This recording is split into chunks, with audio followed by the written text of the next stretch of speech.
Good afternoon, everybody. I always welcome you warmly to these talks that we do on a Tuesday afternoon, and it's my very great pleasure today to be welcoming Jess Fellowes to talk to us. So Jessica, I've known, we worked out this morning about 20 years because she's actually a very good friend of my daughter Anna and was at university with her. So I knew her from her post-university life, and I've followed her career and progression with great interest in the last 20 years or so, because it's been really fantastic what she's been up to, and I'm so happy to have her here today because she's going to talk about all sorts of things that I think you'll be really interested in. So welcome, Jess. Hello, it's great to be here. Yeah, That still feels odd talking to each other from our houses, but anyway, it's great to be here. Totally, but thank goodness we can do it, because otherwise the last 15 months would have been pretty dull. Yeah, well, no, thank God for technology. Never thought I'd say that, but yeah, absolutely. Yeah, completely. Jess, I'm actually going to start somewhere slightly strange, because you were actually born with quite a considerable disability, in the sense that you have a very significant hearing loss. And as at least some of the people watching this may have their own issues with hearing, and I can certainly put my hand up to that, although I've swerved it up till now. Maybe, in fact, in a strange way, your hearing loss has, to a certain extent, informed what you've ultimately done with your life. But tell us a little bit about, your early life and how that quite profound deafness, not profound deafness, but hearing loss affected you. And it's more of a hearing loss than you would realise, because my parents did a lot of elocution lessons. Actually, I've got my last day of Invisalign today, and so I'm a tiny bit lispy with that in, but generally, you shouldn't really be able to hear it in my voice in the way that you can normally tell that someone is deaf. And the reason you can tell someone is deaf is because what happens with hearing is that you can't hear all of the pitches. So every word with its different syllables is made up of different pitches. And so you sound like this, or a bit drunk, because they're just picking up on slight words. But my parents emphasized everything to me, so they didn't know I was deaf for the first 2.5 years of my life. So actually that's quite interesting in itself, in that time when you're really formulating language. So I was in a very silent world at that point, and then they discovered it. It was obviously something I was born with, and it's just that the loss is between 40 and 80%, so it really depends on the pitch, but the very extreme end of the pitches I don't hear very well, and things in the middle. And then obviously when I've got my aids in, it's fine, but I went off initially. The fashion at the time was to send children off to special needs schools in the 70s, which my parents didn't want me to do. They wanted me to be in mainstream education. I couldn't do the state school. We tried, but that was all open plan classrooms. It was too noisy. So with the aid of government assisted places, which is when they do a means test for bright children to go to private education. So because of that, I went to, normal school and had a pretty normal education, and was treated, in a very normal way. So my deafness is definitely a part of me, something I wouldn't change probably. And it's also was never presented to me by my parents or anyone else as some awful tragedy in my life. It was just something that you worked around, like you might if you were very short or very tall, or had unusually large feet or something. It was just something that we worked around. But you were telling me this morning how at school and up until until you were 30, I think your sort of hearing apparatus was quite cumbersome and quite major. Well, yeah, it was very cumbersome when I was little. When I was very small, I had loops around my neck and boxes and so on. By the time I was a teenager, it wasn't so bad. It was kind of what I wear now, which are they're called behind the ear hearing aids. So if you've got less of a hearing issue, you can wear those very discreet ones that really can't be seen. But I mean, you can tell hardly anybody ever notices, it's called the hidden disability. But what changed when I was 30 was the move from analog to digital. So analog aids, like all microphones, all they do is raise all noise. So in some weird cases, I would be less deaf than you, because I would be able to hear something that was happening over there. They don't account for distance or direction. But the digital hearing aids are programmed for my hearing, so they know to raise the pitches that I need and not the ones that I don't, and also mute background noises. The biggest problem for people like you, when you have a little bit of hearing loss, is that the problem becomes much more magnified, because what happens is the brain needs an overload of information in order to sift it through and filter out and work out what it needs, much like your eyes do all the time. Not everything is in focus. The stuff you don't need to look at is in soft focus. But with your hearing, when you lose only a bit, it holds on to everything. And that's why when you have a little bit of hearing loss, parties and restaurants are really exhausting, because it's constant background noise that you just aren't able to filter out. So I'm really, really keen on people who think they've only got a little bit of a hearing loss to really go and talk to someone about it, because probably there's some solution that would be completely discreet, that no one would be able to see it, and it would just leave you much less exhausted and more. Even I get quite nervous before social events, because it's hard to hear people, new voices can be difficult and so on. It makes you sort of retreat, and I think anything in life is making you hold back when you should be pushing yourself forward and leaning in. You need to sort it out. Thank you, Jess. I shall take that very, very much to heart and get myself down to Boots and get a hearing test done and get something. And in fact, I think you've found, and I'm finding with masks, it's amazing how much you use the face and the mouth to understand what people are saying to you. I become sort of several degrees less intelligent and definitely more deaf when I'm wearing a mask. I just find it discombobulates me. Yeah, I think, well, we're all like that. I mean, I definitely, it's the first time I have felt disabled. Yeah. If I go into a shop or a restaurant or something, and I just, I basically have to have my husband or my son with me to translate, otherwise it's just impossible. I mean, I am actually legally entitled to ask people to take their masks off, but understandably not everybody is comfortable doing that, and if there's other people around, maybe it's not fair to do that. But I think what's really interesting is it's made us realize how many signals we use. Not just listening to the words, you're picking up on all kinds of nuances, and you need that fully rounded picture.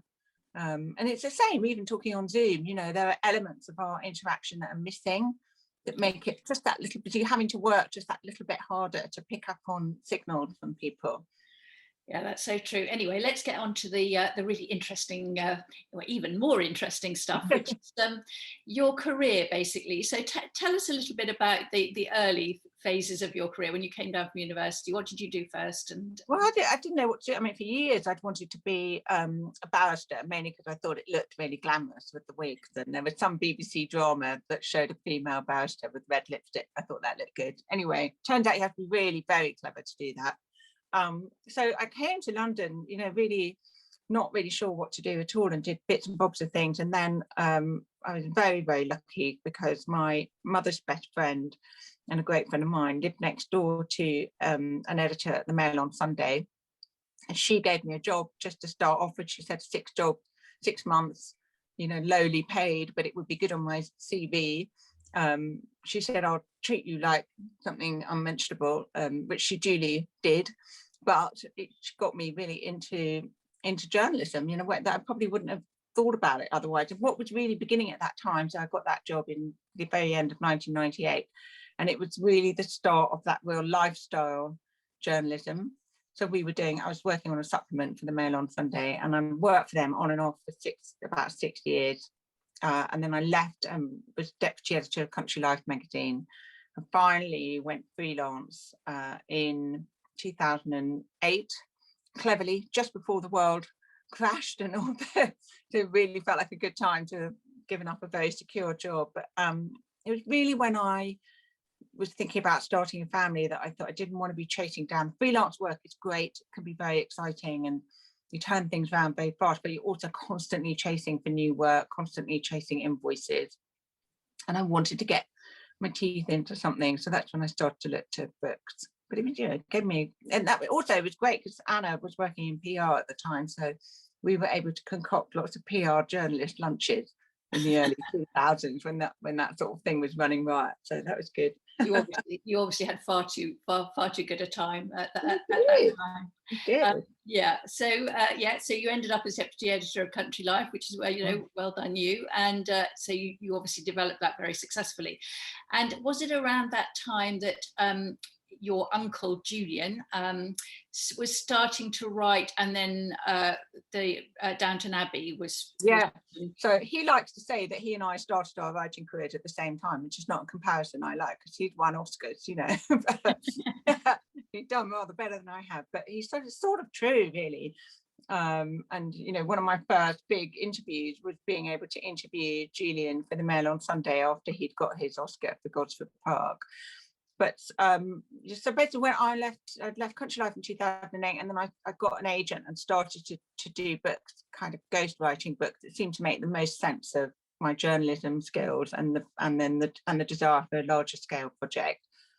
So I did a book with a forensic psychologist about how to spot psychopaths, which is useful at times. And then I did a couple of business books, which was really interesting, just with the founders of notonthehighstreet.com. So just learning about how all that world worked. My husband is kind of in the world of business, and so it was really, those were good interesting things. And then my agent called me up and said, I've heard that some publishers are looking for a writer for a book on the series Downton Abbey. Do you think you could do it? So I thought, well, I better ask Julian if he doesn't mind me going for the job. So the series had just begun. I remember because my son was born in the summer of 2010, and Downton Abbey started that September. And what was extraordinary about it was that it was so quickly a really big hit, and with the kind of the phrase Downton Abbey was being used, and I think in the House of Commons people were sort of using it, and it just became this cultural touchstone very fast. That was extraordinary. So we were having these conversations in the sort of December 2010 about doing a book in time to come out with the second series. And what I was really interested in was that they wanted a book that was not just about how the series was made, but also explaining the social history and the context of the show. And that was what Julian and I had always really had a lot of conversations about. So we were very close. He's quite a young uncle. My parents were quite young when I was born anyway. I think he was 24 when I was born, and he didn't get married till he was 40. So for those 16 years, I was his surrogate child. And I would go with him on holidays. He would go on holidays with other people who had families and take me with him. And we had hours, and we used to talk about all these family stories, a lot of which inspired the characters and the plots on Downton Abbey. I mean, when I first saw the first episode, I thought it was full of all these in-jokes that nobody else would understand. I recognised Julian's voice in it so much. So that whole interest in that period of the 1920s and 1930s was there. And then so I did 5 books in the end for the Downton series. I think you've got one. I've got one here. They are absolutely brilliant books. They're just packed with interesting stuff. So you've got sort of stories of the characters, you've got pictures of the sort of advertisements that were shown at the time and so on. How many of these books did you actually end up writing? I think I did 5 in the end, 5 or 6. One of them was a little book of kind of quotes and things. They were comprehensive, but I loved doing the research, and it gave me the excuse to spend quite a lot of time with Julian, talking to him about it and finding out more. And then because of that, I was able to sort of use that for the next stage, of my career, which was moving into fiction. But Gosford Park Downton Abbey was an extraordinary time, because I think anyone who was involved in it felt incredibly lucky, because you never know whether these things are going to catch fire or not. So to be working on something that was so successful was so nice. But the thing I always think illustrates it really well is I interviewed a woman who owned the house which is used for Mrs. Crawley's house in the village. Just the exterior. She happens to be an incredibly nice woman. Former air hostess who used to work with Kate Middleton's mother, apparently. So all these funny little connections. Anyway, she had the lovely garden that was used, and she was telling me one day about how people kept kind of coming up and peering over her garden wall and sort of knocking at the gate and things. And I said, "Oh God, do you mind?" She said, "Oh no, because the sort of people who like Downton Abbey tend to be very nice people." None of I the thought crap. that's quite true. You know, and it took me all around America. I did big speaking tours around America. Tell us a little bit about that, because you had some quite interesting experiences in America, didn't you? Because Yeah. the sort of fandom level over there, quite amusing stuff happens. Yeah, no, what made it. Well, the About thing that. is, it's different for us because I think, you know, lots of fans in England, but for British people, that kind of drama can feel a bit personal, you know, and also particularly because it was covering both upstairs and downstairs, and people felt like they either related or didn't relate, you know, they reacted to it quite strongly, whereas the Americans just took it as a sort of, you know, they said it's really because lots of people would explain to me that it's because they don't have their own royal family, and so they just enjoy watching these extraordinary sagas of this family a long time ago. But yeah, no, it took me to places. Well, you know, the stars would go to New York and LA, and I would go to everywhere else, you know, the places where nobody would go and that you wouldn't go for holidays. I did find it really fascinating because I was in what we would, you know, maybe call Middle America, and you go to a state, you know, and these are very sort of local events, but because of the scale of America, they're big. So my average audience was probably around 500 or 600, but sometimes as much as 2,500.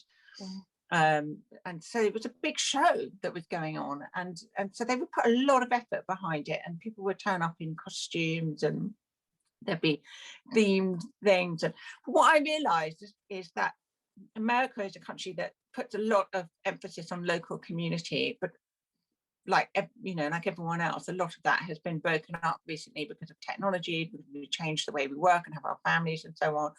And I really think people just felt with Downton Abbey, it was like coming together in the village in the way that they would have done 100 years ago. And they just really enjoyed coming together into this room and talking to each other and saying, what do you think about what she did? And would you have done that? And, you know, and then they'd want to know the interest, you know, the stories behind them. They really wanted to know about the history. So yeah, it was great. It gave me an amazing, incredible experience. Yeah, I think it was the dressing up thing that got me. So you have some quite amusing people that would turn up, or, you know, dressed as one of the characters or whatever. I know, but it's a good looking era. I mean, it's 1920s stuff, you know, who doesn't love dressing up in a flapper dress? You know, so I bought a few just to do the talks. Did you? Yeah. I'd join in. Yeah. I absolutely love it, and that leads us on to talk about what you're doing at the moment. So tell us. So let me show everybody watching this, which I think this was your first book. That's the first one, yeah. Murders. So how did these come about? Well, I mean, I finished doing the Downton Abbey series, and that ended up taking over my life for quite a long time. So it was, you know, 5 years in the end. And at the same time, I had my small baby boy kind of growing up. He was 5.5 months old when I started writing the first book, and they were quite intense projects. And then I got to the end of that, and I sort of wasn't quite sure what I would do next. I felt that I would like to go into fiction next, and I wanted to do something in the same era, partly because it still is a source of fascination for me. I'm very happy doing the research, and also it just made sense to kind of stay on brand, if you like, and make sense of the knowledge that I'd gained. Anyway, I'd still sort of started a novel, but I've been a jobbing writer for so long. I like a commission and a brief and a deadline and a paycheck, and, you know, just writing a novel and not knowing if anyone's going to want to take it is really hard. I mean, people who do that, I'm very admiring of. But I was very lucky. So I was approached by an editor called Ed Wood, who I'd done a brief article for him before when he worked in a trade magazine, and he was now an editor at Little Brown, and he came up with the concept of the Mitford Murders, taking the 6 famous Mitford sisters into a crime series and mixing fact and fiction, where we would have a different Mitford sister in each series. That was the brief. I think he just really liked the title, and so he asked if I could come up with something that would work for that, and I thought I could. I thought it was a brilliant concept, so that I started doing those, and I've just finished writing the 5th one, which will be out in November. So there will be six altogether. I'm almost down to the last one. Wow, So tell us a little bit about, let's take the first one, how you approach that, and how does that work? How does it work from the point of view of the story and Yeah. the fact that you're featuring a Mitford sister in that? Well, the thing I felt about writing about the Mitford Sisters is they're very famous. So just for anyone who isn't quite sure about who they are, the 6 sisters who all came of age in that period between the 2 wars.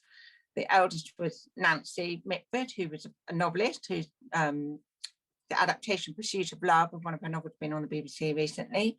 Then there was Pamela Mitford, who was probably the least known, the most stalwart. She didn't have any children. She married, but she spent most of her adult life with an Italian horsewoman, happily in Gloucestershire. So she was the most sort of normal of all of them.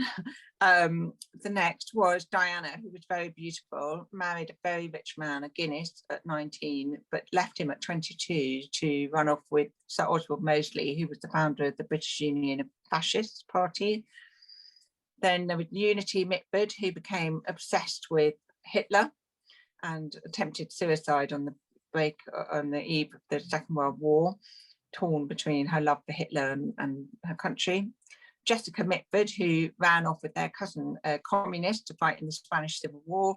And then finally Deborah, who became the Duchess of Devonshire, running the largest country house in, Chatsworth in England. So they were an extraordinary mix of people. And if you came up with them as a concept, you'd be sent away for coming up with something too far-fetched. But what they are not, they're fascinating, but they're not very likable. And when I sat down to think about it, why hadn't this been done before? It's almost such an obvious idea. And I think it's because you don't really root for them.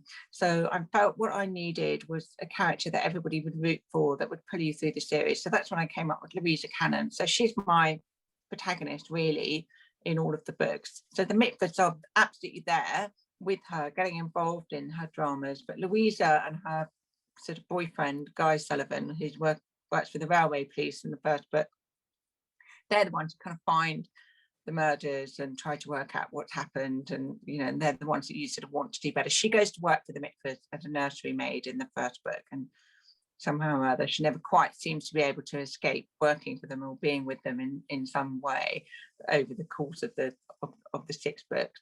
But I mean, the first, sitting down to do the first one was really terrifying, because I'd never written fiction before.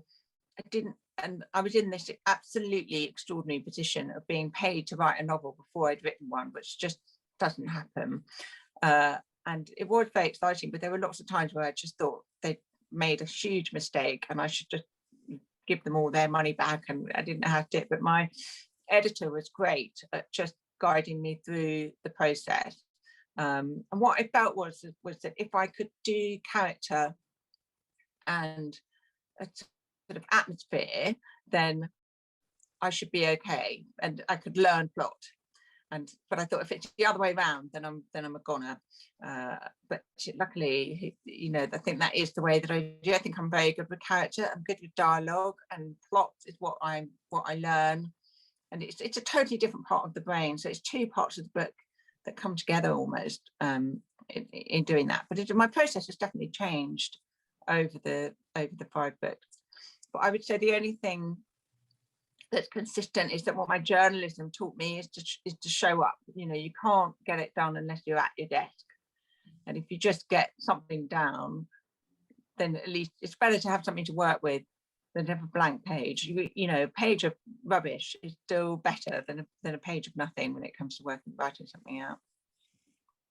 And how much, because it's very set in a particular era, so it's very much the 1920s, 1930s, the books are set then, which of course is similar to what you were writing about for Downton Abbey. So have you had to do extra research for some of the detail that you put into these books, or did you know it already? How much extra research did you have to do? Well, no, never.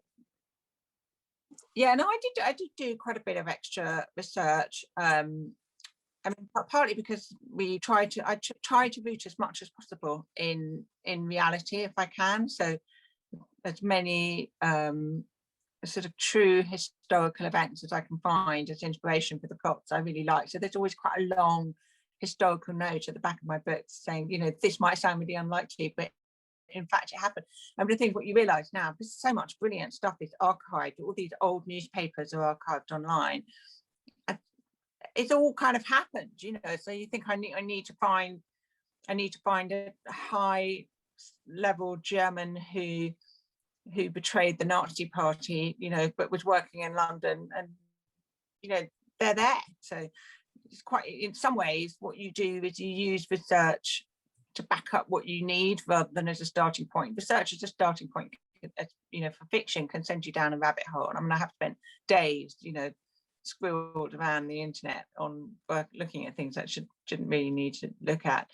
But also, I think for me, the most important thing is just giving people a sense of what it really felt like to be in that time, and so that I love researching what clothes they were wearing, what their makeup was, what their hair was, because I think those are things that make us feel like we can understand what it was like, you know, that we would have been wearing that dress maybe, or picking out that bit of clothing. Yeah, I love thrillers, and I also love historical type stuff as well, especially when it's sort of accurate. So yeah, very much recommend these Mitford Murders. So that's brilliant, Jess. Thank you very much indeed for that. Really, really interesting stuff. So we're going to go to Emily now and ask her if you've had some questions there. We have. So Pam asks, Jess, do you write every day, and if so, for how long? Well, yes, I do work every working day. When I'm finishing a novel, I tend to do every day, Saturdays and Sundays, just because 2 days away from a story, you sort of lose your thread a bit, you know, and my memory is quite bad actually. So you almost sort of forget what you meant your characters to do next and so on, unless you stay with it. It's a bit like trying to remember a dream afterwards. But yeah, no, and I'm at my desk every day, but I mean, you know, there's a lot. I finally, I think, come to accept that part of my process is this sort of slightly faffing around business that goes on, and it's quite frustrating because it feels so inefficient. It goes on for so long, but I think it is just what I need to do to try to get rid of the noise and the distraction, although nothing seems to make me get down to it so much as the fact that I absolutely know I've got to get up and collect my son from school or whatever it is, you know. So the last hour and a half is usually the most productive. It tends to be when the writing's done. Do you take your hearing aids out when you're writing? Sometimes. I share an office with my husband, and of course he's much noisier in the office now because of all these Zoom calls and everything. So sometimes he'll go out, or occasionally I throw a tantrum and say I can't do it and I'll move elsewhere. But otherwise I take my hearing aids off. I find it a bit difficult writing with absolutely, I love reading with no sound at all, but sometimes with writing I kind of quite like a little bit of something going on. Sometimes, you know, sometimes I do. It can be helpful. I mean, if I'm writing somewhere, if I'm writing in an airport or something like that, you know, it's great being able to switch everyone off. Yeah, I can imagine. Really. And then Joan asks, do you write in longhand or use a computer, and how long did one novel take? So I write on a computer, partly because my typing is the only thing that matches the speed of my thinking, as it were. But I do write longhand when I'm thinking a character through, when I'm thinking about what their backstory is and stuff that probably never makes it into the novel. I like to write that by longhand. And a novel takes about 3 to 4 months to write the first draft. I would ideally have a couple of months before that thinking about what's going to be in it and planning it and researching it and so on. 3 to 4 months to write it, and then about another 2 months of edits. And so the only time when I can't really do anything else is the 3 to 4 months when I'm doing that first draft. But the other times I can be doing other projects, finishing off other work or picking up other things. as much, if as possible. But that when you're doing that first draft, it's quite hard to hold anything else in your head. And I get quite grumpy. I'm not a thrill to live with when I'm getting to the end of the book, because just, I don't know why, but there's something about crossing the finish line, just doing that very last bit is really, really hard. And I know lots of times we read books and you think, oh, they've just rushed it. And I think sometimes they have. You're just so desperate to get it done. But conversely, it probably is the bit that's taken you the longest. Thank you. And Alison asks, are the books going to be televised? Well, we hope so. We are sending it out for another round of options. It was optioned, which basically means that a production company will pick it up as a possibility, but they then have to sell it to a network. So we haven't had that yet, but we always get a bit of interest, and maybe with the new Mitford Murders series. I mean, I'm not too worried. I sort of feel its best chance of selling to a network is when I've written all 6 books and people can see exactly what the series would hold. But lots of people have said they would like to see it on TV. So fingers crossed. I'd love it if it happened, obviously.